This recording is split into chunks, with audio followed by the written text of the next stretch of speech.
Today I want to show you how you can use your KVest software to check and see whether your hitter changes his posture effectively during his swing.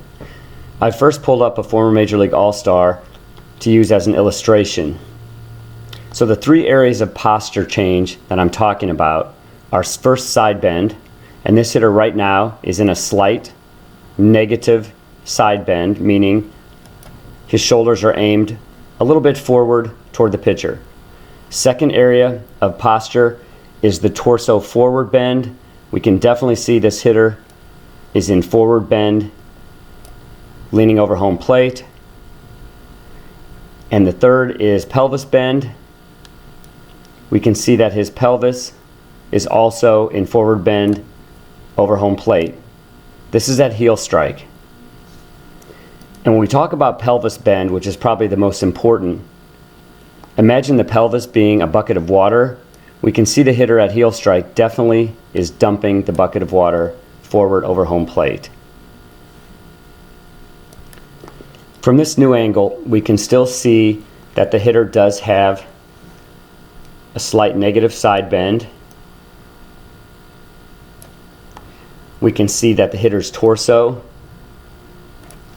is bent forward over home plate. And remember, the hitter's pelvis is also in forward bend over home plate.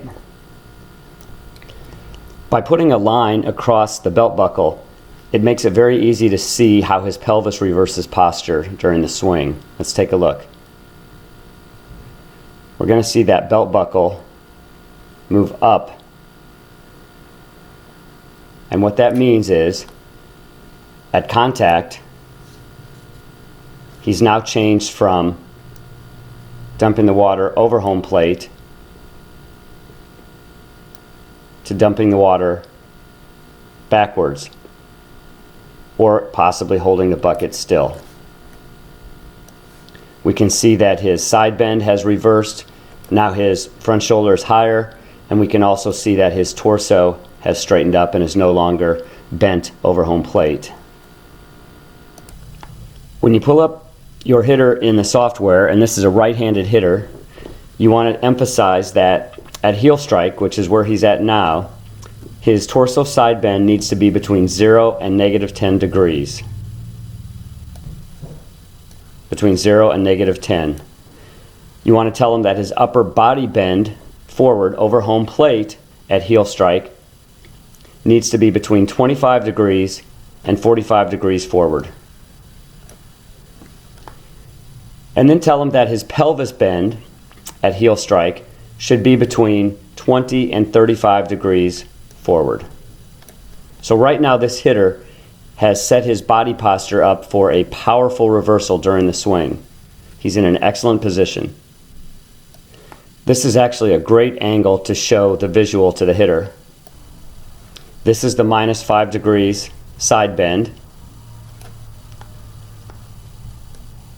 This is the 29 degrees of upper body forward bend. And this is the 23 degrees of pelvis forward bend. Now we're going to go back to our original view, which is actually going to make it easier to see how the hitter reverses his posture into contact. You're going to see the hitter's side bend reverse immediately.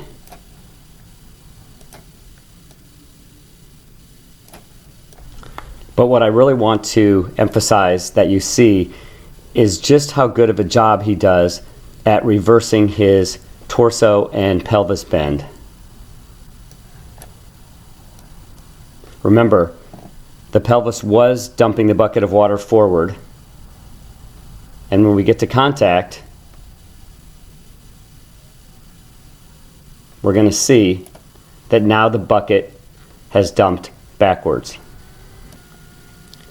We can also see that the torso has straightened.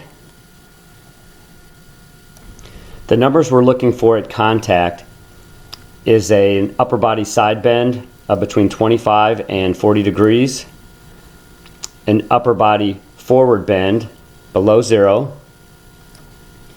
and a pelvis forward bend of between 0 and -5. So I think it's because this hitter originally put his body into a correct posture at heel strike that he was able to execute this great reversal of posture into contact. The most important thing for your hitter to execute an efficient reversal of posture is to make sure that his body gets in correct posture at heel strike. If you start with good posture, it's going to make it easier to correctly reverse your posture during the swing. If you do get your hitter into correct posture at heel strike and he still has difficulty reversing his posture into contact, you might want to check his front foot and leg pressure or his front leg mechanics, as well as check to see if his pelvis mobility as far as tilting forward and backward is good.